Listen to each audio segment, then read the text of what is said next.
అప్పుల బాధలు వెంటాడుతున్నాయా? అయితే 6 JVR వారి జాతిరత్నాలు ధరించండి. ప్రముఖ సినీ నటులు కోట శ్రీనివాసరావు గారు అనారోగ్యంతో కొన్ని రోజులుగా బాధపడుతూ ఉన్నారు. ఈరోజు తెల్లవారుజామున ఆయన మృతి చెందారు. కోట శ్రీనివాసరావు గారి మృతి వార్త తెలిసిన తర్వాత యావత్ సినీ పరిశ్రమ దిగ్భ్రాంతి వ్యక్తం చేసింది. సినిమా ఇండస్ట్రీలో ప్రతి ఒక్కరూ స్పందిస్తూ ఉన్నారు. కోట శ్రీనివాసరావు గారితో అనుబంధం ఉన్న హీరోలు కావచ్చు, కమెడియన్స్ కావచ్చు, విలన్స్ కావచ్చు, సహాయ నటులు అందరూ కూడా కోట శ్రీనివాసరావు గారి భౌతిక కాయాన్ని సందర్శించి నివాళులర్పిస్తున్నారు. వారితో ఉన్నటువంటి అనుబంధాన్ని పంచుకుంటూ ఉన్నారు. కోట శ్రీనివాసరావు గారు ఇక లేరు అన్న వార్త మొదటగా నేను కూడా ఫోన్లో చూసినప్పుడు కోట శ్రీనివాసరావు గారు కాలం చేశారు అనే వార్త తెలిసిన వెంటనే షాక్ అయ్యాను. ఇది నిజమేనా అని డౌట్ వచ్చింది నాకు. ఎందుకంటే నేను మాట ఎందుకు అంటున్నానంటే, గతంలో కూడా చాలా సందర్భాల్లో సోషల్ మీడియా కోట శ్రీనివాసరావు గారిని చంపేసింది. ఈరోజు నిజంగా మనకైనా దూరం అయ్యారు. చాలా బాధపడాల్సినటువంటి విషయం. సినీ పరిశ్రమలో వీరితో అనుబంధం ఉన్న ప్రతి ఒక్కరు కూడా రియాక్ట్ అవుతున్నారు, వస్తున్నారు. కానీ ఎప్పుడైతే ఈయన చనిపోయారు అని వార్త బయటకు వచ్చిందో నిజంగా చెక్ చేసుకోవాల్సినటువంటి పరిస్థితి వచ్చింది. గతంలో చాలా సందర్భాల్లో కోట శ్రీనివాసరావు గారు బాగానే ఉన్నా, కోట శ్రీనివాసరావు గారు ఆరోగ్యంగా ఉన్నా, కోట శ్రీనివాసరావు గారు తన పని తాను చేసుకుంటూ ఆరోగ్యంగా కనిపించినా సరే కోట శ్రీనివాసరావు గారిని చాలామంది చాలాసార్లు చంపేశారు లిటరల్గా. ఆయన కూడా చాలాసార్లు స్పందించారు కూడా, దాని మీద మాట్లాడారు. అంటే కొంతమంది యూట్యూబర్లు కావచ్చు, సోషల్ మీడియాలో ఉన్నవాళ్ళు కావచ్చు, తర్వాత మెయిన్ స్ట్రీమ్ మీడియా కూడా ఒక్కోసారి చెక్ చేసుకోకుండా ఆ వార్తను ప్రసారం చేసిన పరిస్థితి ఉంది. ఒక ఇన్సిడెంట్ గురించి మీకు చాలా స్పష్టంగా చెప్పాలి. 2023 సంవత్సరం అనుకుంటా, ఉగాది సందర్భంగా ఉగాది తెల్లవారుజామునే కోట శ్రీనివాసరావు గారు ఇక లేరు, కోట శ్రీనివాసరావు గారు కాలం చేశారు, అనారోగ్యంతో కోట శ్రీనివాసరావు గారు చనిపోయారు, ఈ వార్త బయటకు వచ్చింది. ఈ వార్త కొన్ని యూట్యూబ్ ఛానల్స్, సోషల్ మీడియాలో అకౌంట్స్ ఉన్న వాళ్ళు పోస్టులు పెట్టేశారు. అసలు కోట శ్రీనివాసరావు గారికి ఫోన్ల మీద ఫోన్లు వచ్చినాయి. 2 ఏళ్ల క్రితం ఈ ఘటన జరిగింది. ఫోన్ల మీద ఫోన్లు వస్తున్నాయి. దాదాపు ఆయన మాట్లాడుతూ, నేను ఒక ఉదయం నుంచి 50 ఫోన్ కాల్స్ లిఫ్ట్ చేశాను, మాట్లాడాను. ఏంటి మీరు పోయారని చెప్పేసి అంటున్నారు, మీరు ఫోన్ లిఫ్ట్ చేసేసరికి మేము షాక్ అవుతున్నాం అని చెప్పి అట్నుంచి, లేదయ్యా నేను బాగానే ఉన్నాను, ఆరోగ్యంగానే ఉన్నాను అని చెప్పి ఈయన చెప్పడం. కొన్ని అంటే ఎన్ని వందల ఫోన్లు వచ్చినాయంటే అందులో 50 ఫోన్స్ ఈయన డైరెక్ట్గా లిఫ్ట్ చేసి మాట్లాడారనమాట. ఆ తర్వాత ఇది నిజమే అనుకుని కొంతమంది పోలీసులు కూడా వచ్చేసారు. ఎందుకంటే ఇప్పుడు ఇండస్ట్రీలో ఉన్నటువంటి ఒక పెద్ద వ్యక్తి చనిపోతే చూడటానికి పెద్ద పెద్ద సెలబ్రిటీలు వస్తూ ఉంటారు, పొలిటికల్ లీడర్స్ వస్తూ ఉంటారు, బిజినెస్ మెన్స్ వస్తూ ఉంటారు, కోట గారితో అనుబంధం ఉన్న ప్రతి ఒక్కరు పెద్దవాళ్ళందరూ వస్తూ ఉంటారు. సో మరి సెక్యూరిటీ ఇవ్వాలి కదా. వీటన్నిటిని పర్యవేక్షణ కోసం ఒకసారి సెక్యూరిటీ కూడా వచ్చేసింది. డైరెక్ట్గా లోపల కోట శ్రీనివాసరావు గారు మంచం మీద దర్జాగా కూర్చొని పేపర్ చదువుతూ ఉన్నారు. సరే ఏంటి, మేము వార్త విని షాక్ అయిపోయి ఇక డైరెక్ట్గా మేము ఇక్కడికి వచ్చేసాము, చూడండి మేము 20 మంది ఇక్కడ పోలీసులు వచ్చేసాము అని చెప్పి వాళ్ళు పోలీసు అధికారులు కోట గారితో మాట్లాడటం, కోట గారు తలపట్టుకోవడం ఆయన వంతైంది.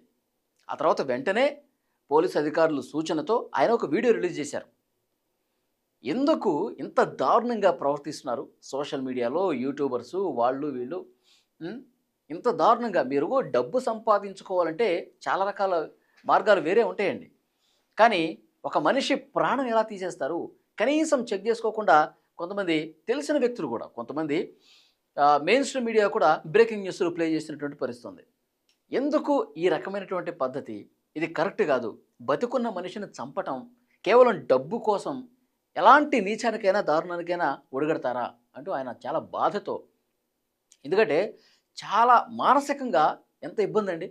ఒక బతుకున్న మనిషిని చంపేశాడని చెప్పి సోషల్ మీడియాలో అకౌంట్స్ ఏది ఓపెన్ చేసినా, ఏ యూట్యూబ్ చూసినా కోట శ్రీనివాసరావు గారు మరణ వార్తే కనిపించింది ఆ రోజు. ఇది కరెక్ట్ కాదు, పద్ధతి మార్చుకోవాలి. మీకు ఒక మనిషి ప్రాణం తీసి డబ్బులు సంపాదించుకోవటం అనేది ఎంత నీచం చూడండి. సో ఈ పద్ధతి మానుకోవాలి. ఆయన మానసికంగా చాలా ఇబ్బందులు పడ్డారు ఆ సందర్భాల్లో. డైరెక్ట్గా ఆయన వీడియో రిలీజ్ చేసి నేను బతికే ఉన్నాను అని చెప్పుకోవాల్సిన పరిస్థితి వచ్చిందంటే ఎంత దారుణం చూడండి. సో డెఫినెట్గా కొంత నియంత్రణ పాటించాల్సిన అవసరం ఉంది యూట్యూబర్స్ని. అందుకే ప్రభుత్వాలు కూడా కొంతమంది యూట్యూబర్ల మీద ఫేక్ వార్తలు ప్రచారం చేసే ఛానల్స్ మీద ప్రభుత్వాలు కూడా సీరియస్ అయ్యేది. అందుకే డిజిటల్ మీడియాలో ఒక కంట్రోల్ రావాల్సినటువంటి అవసరం ఉంది. చాలామంది మంచి నిఖార్సైన జర్నలిస్టులు యూట్యూబ్ ఛానల్స్ పెట్టి రన్ చేస్తూ ఉన్నారు. వాళ్ళ గురించి కాదు, కేవలం డబ్బు కోసమే, కేవలం ఒక్క రోజులో ఏదో అద్భుతాలు చేసేయాలనే ఉద్దేశంతో ఒక్క రోజులో మనం ఫేమ్ అయిపోవాలి. ఇలాంటి ఫేమ్ ఎందుకండి? తొక్కలో ఫేమ్, పనికిరాని ఫేమ్.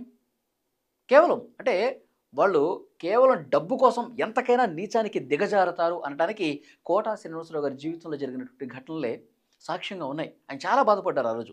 మానసికంగా ఆయన చంపేశారు. మీడియా, కొంతమంది social media youtubers Kota Srinivasa Rao గారిని మానసికంగా చంపేసిన పరిస్థితి ఉంది. ఎంత బాధపడి ఉంటారు. అసలే ఆయన వృద్ధాప్యంలో ఉన్నారు. అప్పుడు ఇలాంటి వార్తలు రావటం వల్ల ఎంత బాధకు గురవుతుంటారు. ఎందుకంటే ఈరోజు నిజంగానే ఆయన లేరు. ఈ వార్త చూసి ఇది నిజమా కాదా అని చెప్పి 1కి 10 సార్లు చెక్ చేసుకోవాల్సిన అవసరం వచ్చింది. నేను ఈ వార్త చూసినప్పుడు ముందుగా నమ్మబుద్ధి కాల.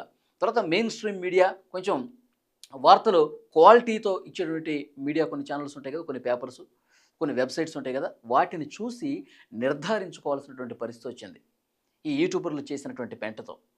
సో డెఫినెట్గా వారి జీవితంలో వాళ్ళు మానసిక వేదన కలిగించిన కొన్ని సందర్భాలు ఈ సందర్భంగా ప్రజలకు తెలియజేయాలనుకున్న ఆ ఉద్దేశంతోనే ఈ వీడియో చేస్తున్నాను.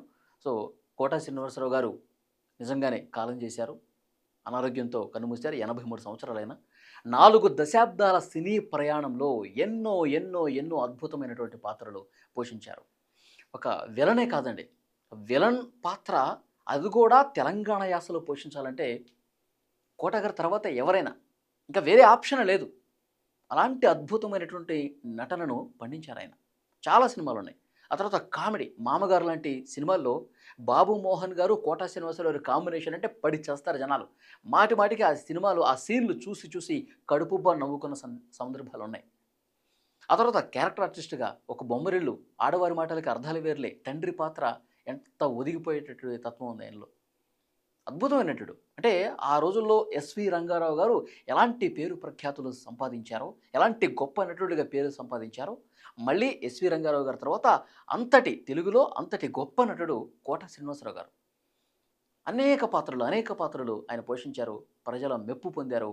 అద్భుతమైనటువంటి నటుడుగా ఎన్నో అవార్డులు, రివార్డులు, నంది అవార్డులు చాలానే వచ్చినాయి ఆయనకి. సో ఈ సందర్భంగా వారి కుటుంబానికి సంతాపం తెలియజేస్తూ కోటా శ్రీనివాసరావు గారి ఆత్మకి శాంతి కలగాలి. సినీ పరిశ్రమ మొత్తం కూడా ఇప్పుడు కోటా శ్రీనివాసరావు గారి ఇంటి దగ్గర ఉంది. బ్రహ్మానందం గారు, చాలామంది పెద్ద పెద్ద నటులందరూ కూడా వస్తూ ఉన్నారు. కోటా శ్రీనివాసరావు గారి భౌతిక కాయానికి నివాళులర్పిస్తూ ఉన్నారు.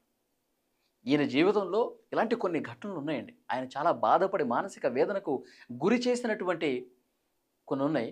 సో అది ఒక్కసారి మీకు గుర్తు చేద్దామని చెప్పి ఈ వీడియో మీద తప్పకుండా మీ అభిప్రాయాన్ని కామెంట్ రూపంలో తెలియజేయండి.